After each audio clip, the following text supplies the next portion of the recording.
घनों, ठीक है, कितना घन है? 2, जिनमें से प्रत्येक का आयतन दिया है 64 cm3, ठीक है।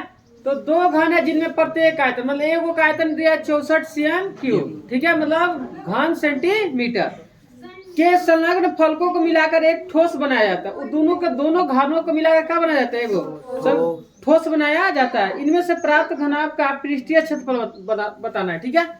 तो बताइए, देखिए पहले सबसे पहले देखिए 2 घन है, पहले घन बनाते हैं हम।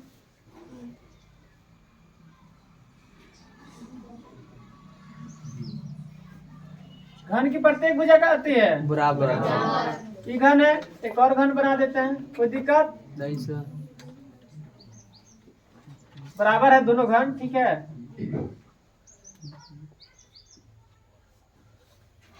दो घन हो गया। एक घन का इसका देखिए, इसका आयतन दिया है 64 cm3, मतलब घन सेंटीमीटर, इसका भी 64 घन सेंटीमीटर होगा। जब इसका उतना है तो इसका भी उतना ही होगा।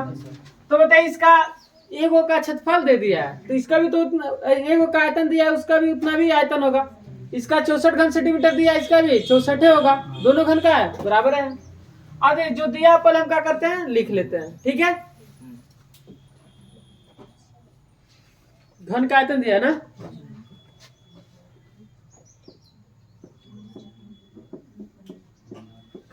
घन का आयतन कितना दिया जी? 64 cm3, घन सेंटीमीटर उसको बोलेंगे, ठीक है, cm3।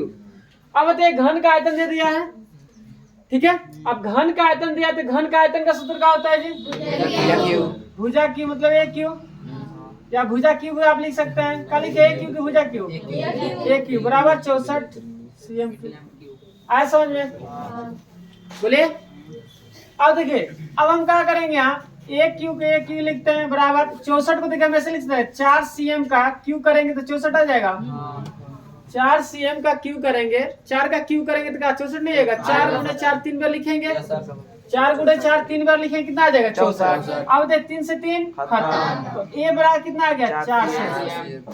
कितना सेंटीमीटर? कहने का मतलब है इसकी भुजा कितना आ गया? 4 सेंटीमीटर। ये सब कितना होगा? 4 सेंटीमीटर। इसका भी कितना होगा? 4 सेंटीमीटर, ठीक है, 4 सेंटीमीटर होगा। अब देखिए दोनों घनों को जब जोड़ेंगे, मिला लिखा है ना मिलाने पर, ठीक है। तो बताइए जब दोनों घनों को जब जोड़ेंगे तो क्या बढ़ेगा? इसका लंबाई चौड़ाई की ऊंचाई क्या बढ़ेगा? लंबाई। सिर्फ क्या बढ़ेगा? लंबाई। जब ये दोनों को जोड़ेंगे तो घनाभ बनेगा, लंबाई सिर्फ क्या होगा? बढ़ जाएगा, ऊंचाई और चौड़ाई वही रहेगा। बात समझ में रहा है? तो दोनों घनों को जोड़ने पर सिर्फ क्या बढ़ रहा है? लंबाई। बात समझे? ऐसे जोड़ेंगे ना तो क्या बढ़ेगा? सिर्फ लंबाई बढ़ेगा, चौड़ाई ऊंचाई तो वही रहेगा।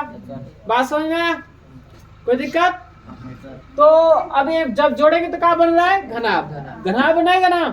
तो अब देखिए यहाँ क्या लिखेंगे, बने घनाभ की लंबाई, जिसको एल से शुरू करें, किससे? एल से। अब बताइए कितना होगा? 4 सेंटीमीटर, अब प्लस 4 सेंटीमीटर होगा, कितना हो जाएगा? 8 सेंटीमीटर। लंबाई सिर्फ बढ़ गया, चौड़ाई जिसको हम 20 से शुरू करें, ब्रेथ हुआ, ठीक है, कितना होगा? 4 सेंटीमीटर। कितना सेंटीमीटर? ऊंचाई आपका वही रहेगा, एच कितना होगा? 40 सेंटीमीटर। कितना सेंटीमीटर? 4 सेंटीमीटर। अब जो इसमें पूछ रहा है का प्राप्त घनाभ का पृष्ठीय क्षेत्रफल ना, बने घनाभ का पृष्ठीय क्षेत्रफल, बने घनाभ का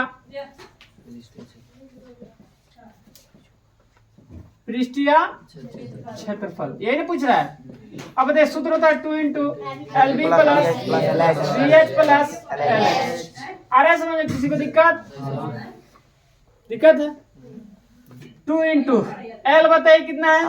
8 सेंटीमीटर है, गुणे बी कितना है? प्लस बी कितना है जी? 4 सेंटीमीटर है ना। एच कितना है? 4 सेंटीमीटर प्लस एल कितना है? 8 सेंटीमीटर। H 4 cm।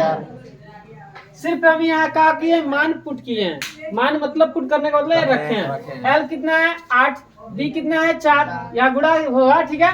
बी कितना है? 4, एच भी 4, एल कितना है? 8, एच कितना है? 4, ठीक है। अब देखिए यहाँ का होगा, 2 का 2 लिखते हैं, अंदर देखिए क्या होगा? 8 चौका 32, सीएम से क्या होगा? CM square. 4 चौका 16, सीएम स्क्वायर में क्या बोलते हैं? 1 क्यूब वर्ग सेंटीमीटर। क्या बोलेंगे इसको? वर्ग सेंटीमीटर। अब देखिए इस आ चुका 32 cm। किसी को दिक्कत? 2 इंटू सबको ऐड कीजिए। 64 हो जाएगा। 32 32 64 और 64 है कितना होगा? 16 80 cm स्क्वायर। और दोनों में गुणा कर देंगे 160 cm स्क्वायर। आपका जो नए घनाभ बनेगा, जो घनाभ बनेगा, जो घनाभ होगा, मतलब जो जोड़ने पर जो नया घनाभ हो रहा है उसका पृष्ठीय क्षेत्रफल कितना आ जाएगा? 160 cm स्क्वायर। है समझ में? किसी को दिक्कत?